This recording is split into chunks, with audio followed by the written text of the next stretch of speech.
I'm Dr. Shada Vani, obstetrician and gynecologist specialized in managing high-risk pregnancies, Yashoda Hospital, Somajiguda. Preeclampsia. Preeclampsia means diagnosing hypertension first time in pregnancy after 20 weeks of gestational age. Along with it, signs of damage to the other important organs like kidney, liver, brain, etc.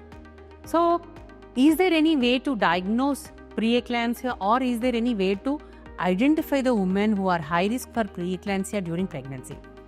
There are, like, whenever the woman is pregnant, when the woman comes for first time during an NT scan, we analyze the risk for preeclampsia during pregnancy. During NT scan, we take the maternal high risk factors. Is the mother who is high risk for preeclampsia, like conditions like mother over the age of 35, or mother is having high BMI, or previous history of preeclampsia, or mother is having chronic hypertension or diabetes, or women with multiple pregnancies. All these are women are increased risk with preeclampsia. Along with these factors, we add uterine artery Dopplers. This is like checking the blood circulations in the uterine arteries during NT scan. Along with this, we take the mother blood sample for the double marker or a first trimester quadruple marker.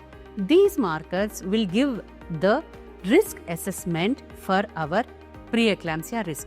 If the mother is diagnosed with high risk for preeclampsia, or the mother is diagnosed with no risk for preeclampsia, we ultimately get a report, final report.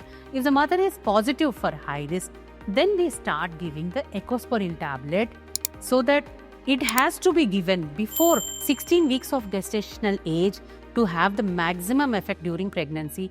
Thereby, we can reduce the complications of preeclampsia in pregnancy to at least by 90%. Like, comment, and subscribe for more health updates.